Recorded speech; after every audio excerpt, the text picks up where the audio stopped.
Garder son homme. 5 conseils indispensables pour le garder amoureux. Alors, mesdames, bien souvent, vous me demandez comment garder un homme.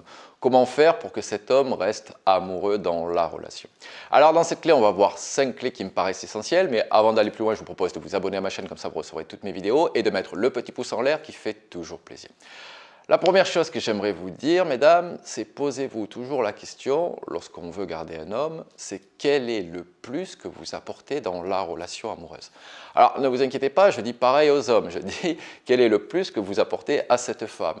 Mais si, il faut bien que vous compreniez que le couple, c'est une balance décisionnelle entre contraintes que nous apporte un couple et les gains que nous apporte un couple.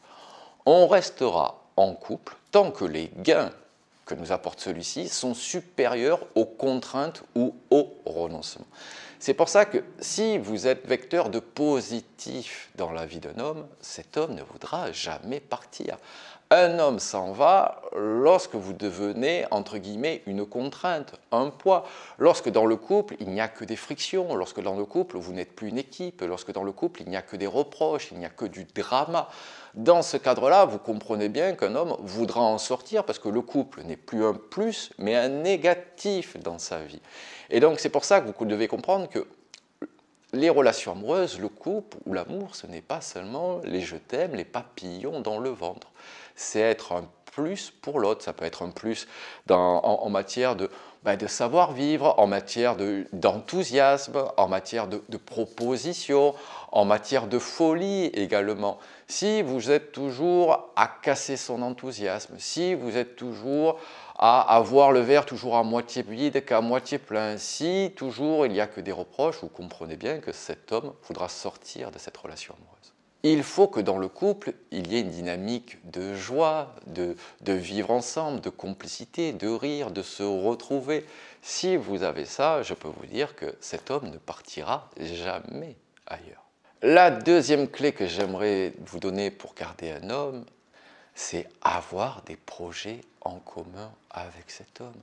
Bien souvent, les projets, c'est avoir des enfants, avoir la maison, potentiellement le labrador, et à l'époque, on appelait ça l'espace. Je ne sais plus comment ça s'appelle maintenant, mais si vous n'avez pas de projet au-delà des enfants et de la maison, forcément, cela va être compliqué de garder un homme. Puisque, encore une fois, un couple, ce n'est pas que des bons sentiments et des papillons dans le ventre. Le couple, c'est la construction d'un chemin ensemble. C'est avoir une direction commune. C'est regarder le même horizon et aller dans la même direction. Or, si vous n'avez pas de projet ensemble, et j'ai envie de vous dire, peu importe vos projets, ça peut être d'aller faire de la randonnée le week-end, ça peut être d'aller faire du sport ensemble, ça peut être des petits projets, ça peut être qu'est-ce que vous allez faire le week-end prochain. Mais un couple sans projet, c'est un couple qui recule. Et donc, vous risquez de perdre votre homme si vous ne fondez pas, si vous ne vous créez pas des projets en commun. La troisième clé, mesdames, c'est la valorisation. Alors, je suis toujours surprise parce que vous me dites « Ouais, mais j'ai pas à valoriser mon homme, ça suffit, c'est pas un petit garçon. » Généralement, mesdames, vous êtes des dopés à l'attention et à la valorisation. Et donc, c'est toujours surprenant que des dopés à cela disent que les autres n'en ont pas besoin, alors que vous en avez un besoin, je dirais, quasiment extrême de cela. Donc, effectivement, n'ayez pas peur de valoriser également votre homme. Je ne vous dis pas de féliciter tout ce qu'il fait, mais en tout cas de valoriser les actions qui sont soit en votre direction, soit en direction du couple. Parce que lorsque vous valorisez un homme, mesdames, je vais vous donner un petit secret, vous allez lui envoyer un stimuli positif et il aura tendance à le refaire. Et si vous voulez un petit secret encore, comment dresse-t-on un homme? Ce n'est pas dans les reproches, parce que si vous lui faites des reproches, vous allez passer pour la casse-couille, même si vous avez raison.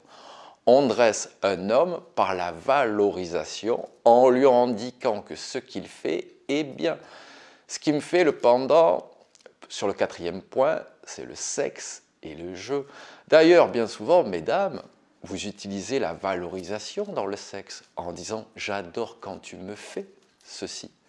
Et donc, quand vous envoyez ce signal-là à cet homme, vous pouvez être certain que cet homme, sachant que vous appréciez cela, va le refaire. J'enferme cette petite parenthèse, je reviens au sexe et au jeu. le sexe est très important pour les hommes. Généralement, les hommes ont une sexualité un peu plus importante en raison de la testostérone, mais en raison également de la création de désir qui ne se fait pas de la même façon pour vous que pour nous. Mais s'il y a du jeu entre vous, si dans le sexe ça se passe très bien, il y a de fortes chances que cet homme, vous arriviez à le garder.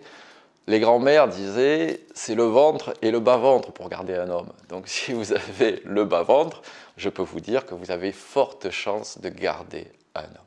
Et enfin, le 5e point pour garder un homme, et celui-là, parfois vous avez du mal à le comprendre, c'est qu'un homme a besoin parfois de tranquillité. Un homme a moins besoin de verbaliser ou de parler que vous, mesdames. Et parfois, un homme se tait dans le silence. Vous avez l'impression que c'est un silence boudeur, parce que c'est celui-ci que vous utilisez, alors que non, un homme peut être dans un silence, juste dans un état de bien-être, parce qu'il n'a tout simplement rien à dire, parce qu'il est serein. Et bien souvent, vous interprétez ça, ce silence, comme du boudin, ou comme un silence boudeur, alors que c'est juste un silence de contemplation. Donc ne vous étonnez pas si parfois un homme prend un peu de recul par rapport à la situation, c'est juste son besoin de tranquillité qui se manifeste. Quand je dis besoin de tranquillité, ça ne va pas durer 15 jours, mesdames, qu'on se comprenne bien. Mais ça peut durer quelques heures, ça peut durer une journée ou deux, parce qu'il a des contrariétés. Et vous savez qu'un homme, généralement, lorsqu'il a des contrariétés, il préfère trouver des solutions tout seul que venir en parler à sa femme. Allez mesdames, appliquez ces 5 conseils si vous voulez garder votre homme. Si vous avez besoin, encore une fois, n'hésitez pas à prendre une séance coaching, le lien dans la description. Abonnez-vous à ma chaîne pour recevoir toutes mes vidéos. Et je vous dis à très bientôt avec James D.